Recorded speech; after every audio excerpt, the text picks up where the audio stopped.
ಯಾವುದೇ ಒಂದು ಪೇಂಟಿಂಗ್ ಮಾಡಬೇಕು ಅಂತಂದರೆ ಪ್ರತಿಯೊಂದು ಡೀಟೇಲ್ಸ್ನ ನೀವು ಯಾವ ಥರ ಅನಲೈಸ್ ಮಾಡ್ತೀರಾ? ಆನಂತರ ಒಂದು ಪೇಂಟಿಂಗ್ ಮಾಡಬೇಕು ಅಂದರೆ ಸಮ್‌ಟೈಮ್ಸ್ 10 ಡೇಸ್ ಆಗ್ಬೋದು, 15 ಡೇಸು, 30 ಡೇಸ್‌ವರೆಗೂ ಒಂದೊಂದು ಪೇಂಟಿಂಗ್‌ನ ಮಾಡ್ತಾರೆ. ಕೆಲವ್ರು 6 ಮಂತ್ಸ್‌ವರೆಗೂ ಮಾಡಿರೋರಿದ್ದಾರೆ. ಸೊ, ಆ ಇಮ್ಯಾಜಿನೇಷನ್, ಆ ವಿಜುವಲೈಸೇಷನ್ ಮತ್ತು ಆ ಒಂದು ಕಲ್ಪನೆ ಇದೆಯಲ್ಲ, ಅದನ್ನ ಆ ಡ್ಯೂರೇಷನ್‌ವರೆಗೂ ಯಾವ ಥರ ಕ್ಯಾರಿ ಮಾಡ್ತೀರಾ ನೀವು ಅಂತ? Good question sir actually. Hmm. So ಏನಾಗುತ್ತೆ, ಈಗ ಮಲ್ಟಿ ವರ್ಕ್ ಮಾಡ್ತಿರೋದ್ರಿಂದ ಹ್ಮ್.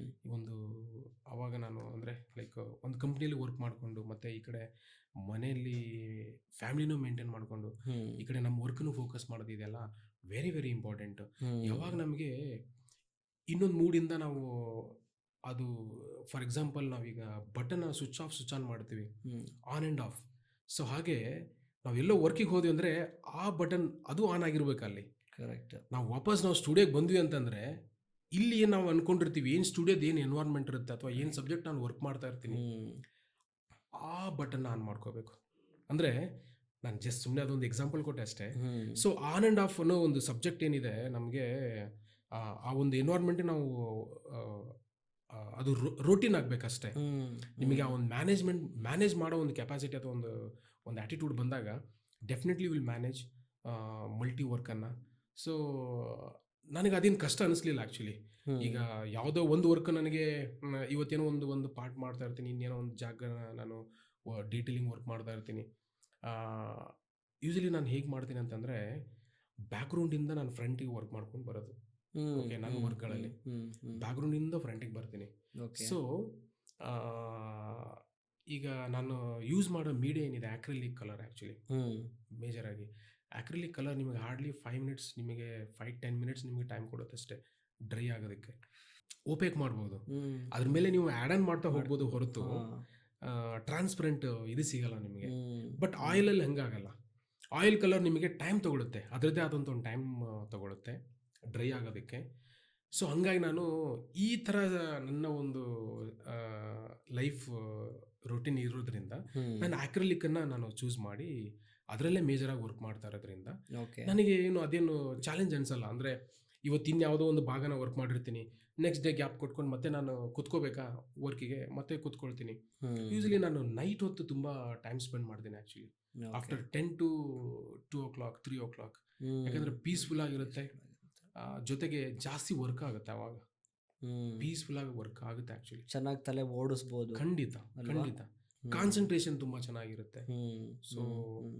ನೈಟು ನನಗೆ ಇಷ್ಟ ಆಗುತ್ತೆ ವರ್ಕ್ ಮಾಡ್ಲಿಕ್ಕೆ ಆ್ಯಕ್ಚುಲಿ. ಸೊ ಇನ್ನೊಂದು ಕ್ವೆಶ್ಚನ್ ಏನಂತಾರೆ, ಒಬ್ಬರು ಆರ್ಟಿಸ್ಟ್ಗೆ ವಿಜುವಲೈಸೇಷನ್ ಅಥವಾ ಇಮ್ಯಾಜಿನೇಷನ್ ಅನ್ನೋದ್ರ ಒಂದು ಇಂಪಾರ್ಟೆನ್ಸ್ ಏನು ಅಂತ ನನ್ನ ಕ್ವೆಶ್ಚನ್. ಸರ್ ಇಂಪಾರ್ಟೆನ್ಸು ಏನು ಗೊತ್ತಾ ಸರ್, ಆ್ಯಕ್ಚುಲಿ ಈಗ ಹ್ಮ್. ಫೀಲ್ಡಲ್ಲಿದ್ದಾರೆ ಆರ್ಟಿಸ್ಟ್ಗಳು ತುಂಬ ಜನ ಇದ್ದಾರೆ, ಅವ್ರದ್ದೇ ಆದಂಥ ಒಂದು ಕಾಲ್ಪನಿಕದಲ್ಲಿ ವರ್ಕ್ ಮಾಡ್ತಾರೆ, ಹ್ಮ್. ಇಲ್ಲ ಅಂತಲ್ಲ. ಸೊ ಒಬ್ಬೊಬ್ಬ ಆರ್ಟಿಸ್ಟ್ ಏನಾಗುತ್ತೆ ಅಂದರೆ, ಈಗ ಒಂದೇನೋ ಒಂದು ಕತೆ ಅಂದ್ಕೊಳ್ಳಿ, ಆ ಕತೆ ನಮ್ಮ ಮೈಂಡಿಗೆ ಬಂದಿರುತ್ತೆ ಅಥವಾ ಯಾವುದೋ ಒಬ್ಬ ಆರ್ಟಿಸ್ಟ್ಗೆ ಬಂದಿರುತ್ತೆ ಅಂತಂದರೆ ಹ್ಮ್. ಅದನ್ನು ಅವನೇ ರೀತಿಯಲ್ಲಿ ಅದನ್ನು ವಿಜುವಲೈಸ್ ಮಾಡಿ ಅದನ್ನು ಪೋರ್ಟ್ರೇ ಮಾಡೋಕ್ಕೆ ಟ್ರೈ ಮಾಡ್ತಾನೆ, ಹ್ಮ್. ಪೋರ್ಟ್ರೇ ಮಾಡ್ತಾನೆ ಕೂಡ. ಸೊ ಸಮ್ ಟೈಮ್ ಏನಾಗ್ಬಿಡುತ್ತೆ, ಅವ್ನು ಪೋರ್ಟ್ರೇ ಮಾಡಿರೋ ವಿಜುವಲ್ಸ್ ಬೇರೆ ಇನ್ನೇನೋ ಹೇಳಕ್ಕೆ ಹೋಗ್ತಾ ಇರುತ್ತೆ, ಹಾ. ಅವ್ನು ಅನ್ಕೊಂಡಿದ್ದನ್ನು ಅಚೀವ್ ಮಾಡೋಕ್ಕಾಗಿರಲ್ಲ, ಓಕೆ. ಲ್ಯಾಕ್ ಆಗುತ್ತೆ. ಹ್ಮ್. ಅವಾಗ ಏನಂತಂದರೆ ಅದು ಅಲ್ಲಿ ಅವ್ನು ಫೇಲ್ ಆದ ಅಂತ ಹ್ಮ್. ಅನ್ಕೊಂಡಿರೋ ಸಬ್ಜೆಕ್ಟನ್ನು ನಾನು ಕರೆಕ್ಟಾಗಿ ಕನ್ವಿನ್ಸ್ ಮಾಡಿದಾಗ ಹ್ಮ್. ಅವನೆಲ್ಲೋ ರೀಚ್ ಆದ ಅನ್ನೋದು ಬರುತ್ತೆ. ಕರೆಕ್ಟ್. ಓಕೆ, ಆರ್ಟ್ ಇದರಲ್ಲಿ ಸ್ಯಾಟಿಸ್ಫ್ಯಾಕ್ಷನ್. ಎಸ್. ಈಗ ನನಗೇನೋ ಒಂದು ಸ್ಟೋರಿ ನಾನು ನರೇಟ್ ಮಾಡ್ಕೊಂಡು ಹೋಗಿರ್ತೀನಿ ಮೈಂಡಲ್ಲಿ. ಓಕೆ, ಇದನ್ನು ನಾನು ಎಲ್ಲೋ ಟ್ರಾವೆಲ್ ಮಾಡ್ತಾ ಇರ್ತೀನಿ, ಏನೋ ನಾನು ಯೂಶಲಿ ಏನಂತಂದರೆ ಹೊರಗಡೆ ಟ್ರಾವೆಲ್ ಮಾಡಬೇಕಾದ್ರೆ ನಾನು ವಕ್ರವಾಗಿ ನೋಡೋದೇ ಜಾಸ್ತಿ ಆ್ಯಕ್ಚುಲಿ. ವಕ್ರವಾಗಿ ನೋಡೋದು ಅಂತಂದರೆ ಎಲ್ಲರೂ ನೋಡೋ ಥರ ನೀನು ಪ್ರಪಂಚ ನೋಡಬಾರ್ದು. ಓಕೆ. ನೀನು ಇನ್ನೇನೋ ನೋಡಿದಾಗ, ಬೇರೆ ದೃಷ್ಟಿಕೋನದಲ್ಲಿ ಪ್ರಪಂಚ ನೋಡಿದಾಗ ನಿನಗೆ ಇನ್ನೇನೋ ಸಿಗುತ್ತೆ ಅಲ್ಲಿಂದ. ಸೊ ಅಲ್ಲಿಂದ ನೀನು ಪಿಕ್ ಮಾಡೋಕ್ಕೆ ಇನ್ನೇನೋ ಸಿಗುತ್ತೆ. ಸೊ ಅವಾಗಲೇ ನಿನಗೆ ಏನೋ ಈ ನಿನ್ನ ಒಂದು ವರ್ಕಿಗೆ ನಿನ್ನದೇ ಆದಂಥ ಒಂದು ಕಾಲ್ಪನಿಕ ಐಡಿಯಾಸ್ ಕೊಡ್ಬೋದು. ಸೊ ನಿನ್ನದೇ ಆದಂಥ ಒಂದು ರೀತಿಯಲ್ಲಿ ನೀನು ಪ್ರೊಜೆಕ್ಟ್ ಮಾಡ್ಬೋದು. ಸೊ ಅದು ವೆರಿ ವೆರಿ ಇಂಪಾರ್ಟೆಂಟ್ ಆಗುತ್ತೆ. ನೀನು ಅಂದರೆ ಈಗ ಆ್ಯಸ್ ಎನ್ ಆರ್ಟಿಸ್ಟು ನಾವು ಪ್ರಪಂಚದಲ್ಲಿ ಹೆಂಗೆ ಅಂದರೆ ನಾವು ವಕ್ರವಾಗಿ ನೋಡೋಕ್ಕೆ ಸ್ಟಾರ್ಟ್ ಮಾಡಿದ್ರೇ ಅಲ್ಲಿಂದ ನಾವು ತುಂಬ ಸಬ್ಜೆಕ್ಟ್ ನಾವು ಗೇನ್ ಮಾಡ್ಬೋದು, ಅಲ್ಲಿಂದ ತುಂಬ ಸಬ್ಜೆಕ್ಟನ್ನು ನಾವು ತೊಗೋಬೋದು. ಅದರಲ್ಲಿ ಒಂದು ಎಕ್ಸಾಂಪಲ್ ಹೇಳ್ತೀನಿ ನಾನು. ಈ ಕಾರ್ಡ್ ಪುಲ್ಲಿಂಗ್ದು ಒಂದು ವರ್ಕ್ ಮಾಡಿದ್ದೆ ನಾನು. ಜರ್ನಿ ವಿತೌಟ್ ಡೆಸ್ಟಿನಿ ಅಂತೇಳಿ ಲಾಕ್ಡೌನ್ ಟೈಮಲ್ಲಿ ಮಾಡಿದ ವರ್ಕ್ ಅದು. ಈ ವೆಜಿಟೇಬಲ್ ವೆಂಡರ್ಸ್ ಮೇಲೆ ವರ್ಕ್ ಮಾಡಿದ್ದೆ ನಾನು. ಐ ಹ್ಯಾವ್ ಎ ಡ್ರೀಮ್ ಅಂತಕ್ಕಂಥ ಒಂದು ಪೇಂಟಿಂಗ್ ಅಲ್ವಾ? Journey without destiny. ಸೊ ಆ ವರ್ಕಿಗೆ ನ್ಯಾಷನಲ್ ಅವಾರ್ಡ್ ಆಯ್ತು ಆ್ಯಕ್ಚುಲಿ. ಸೊ ಅದು ಹೇಗಂತಂದರೆ ಸರ್, ಅದು 2006-7 ಆ ಗ್ಯಾಪಲ್ಲಿ ನಾನು ಮೈಸೂರಲ್ಲಿದ್ದಾಗ ನನ್ನ ಫ್ರೆಂಡ್ಸ್ ಜೊತೆಗೆ ನಾವು ಟೀ ಕುಡಿತಿರ್ಬೇಕಾದ್ರೆ ನಮ್ಮ ಮುಂದೆ ಒಬ್ಬ ತರಕಾರಿ ಫುಲ್ ಲೋಡೆಡ್ ಕಾರ್ಟ್, ಆ್ಯಕ್ಚುಲಿ ಅದು ತರಕಾರಿ ತಳ್ಕೊಂಡು ಹೋಗ್ತಾ ಇದ್ದ ಅವನು. ಆ ರೋಡ್ ನೋಡಿದರೆ ಸ್ವಲ್ಪ ಅಪ್ಪಿತ್ತು ಆ್ಯಕ್ಚುಲಿ, ಅದು ಅವ್ನಿಗೆ ಆಗ್ತಾ ಇಲ್ಲ. ಹೆಲ್ಪ್ ಮಾಡೋಣ ಅಂತ ಹೋದೆ ಅಲ್ಲಿಗೆ. ಹೋದಾಗ ಏನಾಯಿತು, ಟೀ ಇಟ್ಬಿಟ್ಟು ಹೋದೆ ನಾನು ಫ್ರೆಂಡ್ಸ್ಗೆ ಹೇಳಿಕೊಂಡು. ಅವನಿಗೆ ಇದನ್ನ ದಿಬ್ಬ ಪೂರ್ತಿ ಅವನಿಗೆ ಅಲ್ಲಿವರೆಗೂ ತಲುಪಿಸ್ಬಿಟ್ಟು ಬರೋಣ ಅಂತ ಅವ್ನಿಗೆ ಪುಲ್ ಮಾಡ್ಕೊಂಡು ಹೋದ ಅವನ ಜೊತೆಗೆ ನಾನು. ಸೊ ಅವನ ಜೊತೆಗೆ ಆ ಗ್ಯಾಪಲ್ಲಿ ಏನು ನಾನು ಇಂಟ್ರ್ಯಾಕ್ಟ್ ಮಾಡಿದೆ, ಹೇಗೆ ಏನು ಯಾವ ಥರ ಸರ್ ನಿಮ್ಮ ಲೈಫು ಹೀಗೆ. ಅವ್ನು ಹೇಳ್ದ, ಇಲ್ಲ ನಾ ಇದು ಯೂಸ್ ಮಾಡಿಕೊಂಡೆ ನನ್ನ ಸಂಸಾರ ನಾನು ಲೀಡ್ ಮಾಡ್ತಾ ಇದ್ದೀನಿ, ಇದರಿಂದ ನನ್ನ ಜೀವನ ನಡೆಯೋದು, ಒಂದಿಷ್ಟು ವರ್ಡ್ಸ್ನ ಹೇಳ್ದ ಅವನು. ನನಗೆ ಅಲ್ಲಿ ಸ್ಟ್ರೈಕ್ ಆಯಿತು, ಓಕೆ ಈ ಸಬ್ಜೆಕ್ಟ್ ಚೆನ್ನಾಗಿದೆ ಅಲ್ವಾ ಅಂತ. ಸೊ ಹೀಗೆ ನಮಗೆ ಎಲ್ಲೆಲ್ಲಿ ಏನೇನು ಸಿಗುತ್ತೆ ಹೇಳೋಕ್ಕಾಗಲ್ಲ. ಸೊ ಆ ಒಂದು ಕಾನ್ಸೆಪ್ಟ್ಗೆ ನಿಮಗೆ ನ್ಯಾಷನಲ್ ಅವಾರ್ಡ್ ಸಿಕ್ಕಿದೆ. ಖಂಡಿತ, ಅದಕ್ಕೆ ನನಗೆ ನ್ಯಾಷನಲ್ ಅವಾರ್ಡ್ ತುಂಬಾ ಚೆನ್ನಾಗಿದೆ ಆ ಪೇಂಟಿಂಗ್. ಹೌದು, ಅಮೇಜಿಂಗ್. ಸೊ ಆ ಒಂದು ಅವನ ಜೊತೆ ಏನು ಒಂದಿಷ್ಟು ವರ್ಡ್ಸ್ ನನಗೆ ಶೇರ್ ಆಯಿತು, ಇಬ್ಬರು ಶೇರ್ ಮಾಡ್ಕೊಂಡ್ವು. ಅದೇ ವರ್ಕು ಅದೇ ಆ್ಯಕ್ಚುಲಿ.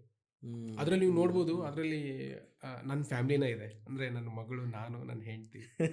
ಸೊ ಆ ಪೇಂಟಿಂಗ್ ಸೊ ಹಾಗೆ ಆ ಥರ ಸ್ಟ್ರೈಕ್ ಆಗುತ್ತೆ ಐಡಿಯಾಸು. ನಾವು ಯಾವಾಗ ಎಲ್ಲಿ ಏನು ನೋಡಿದ್ರೆ ಏನು ಸಿಗುತ್ತೆ ಏನೋ ಗೊತ್ತಿಲ್ಲ. ನಾವು ಯಾವಾಗಲೂ ಅಷ್ಟೇ ಪ್ರಪಂಚದಲ್ಲಿ ಪ್ರಪಂಚನ ನಾವು ವಕ್ರವಾಗಿ ನೋಡಿದಾಗಲೇ ಅಲ್ಲಿಂದ ನಮಗೆ ಸಬ್ಜೆಕ್ಟ್ಗಳು ತುಂಬ ಸಿಗುತ್ತೆ. ಬಟ್ ಅದು ನೀವು ಎಷ್ಟು ಡೀಪಾಗಿ ಆ ವಿಚಾರಕ್ಕೆ ಇಳಿದು ಡೀಟೇಲ್ಡ್ ಆಗಿ ಅದನ್ನು ತೋರಿಸೋ ರೀತಿಯಲ್ಲಿ ತೋರಿಸ್ತೀರಾ ಅನ್ನೋದು ವಿಚಾರ ಭಾಳ ಮ್ಯಾಟ್ರ್ ಆಗುತ್ತಿಲ್ಲಿ. ಆ ಒಂದು ಇಮೇಜ್ ನೋಡ್ಬಿಟ್ರೆ ಇಡೀ ಕಂಪ್ಲೀಟ್ ಒಂದು ಸ್ಟೋರಿನೇ ನೋಡ್ದಂಗೆ, ಸ್ಟೋರಿನೇ ತಿಳ್ಕೊಂಡಂಗೆ. ಇವಾಗ ನಾವು ಎಲ್ಲರೂ ಒಂದು ಕಡೆ ಹೋದರೆ ಒಂದೊಂದು ಚಿತ್ರನೂ ಒಂದೊಂದು ಸ್ಟೋರಿ ಹೇಳುತ್ತೆ ಅಂತ ನಾವು ಕೇಳಿದ್ದೀವಿ ಅಷ್ಟೇ, ಹೇಳೋದನ್ನ ಕೇಳಿದ್ದೀವಿ. ಬಟ್ ನಾವು ಡೀಪಾಗಿ ಅಲ್ಲಿ ಒಂದು ಕಾನ್ಸಂಟ್ರೇಟ್ ಮಾಡಿ ಯೋಚನೆನೇ ಮಾಡಿರಲ್ಲ. ನಿಜವಾಗ್ಲೂ ನಾವು ಒಂದೊಂದು ಪೇಂಟಿಂಗ್ ನೋಡಿದ್ರೆ ಕೆಲವು ಕಡೆ ಒಂದೊಂದು ಪೇಂಟಿಂಗ್ ಕೂಡ ಒಂದೊಂದು ಸ್ಟೋರಿ ಹೇಳುತ್ತೆ.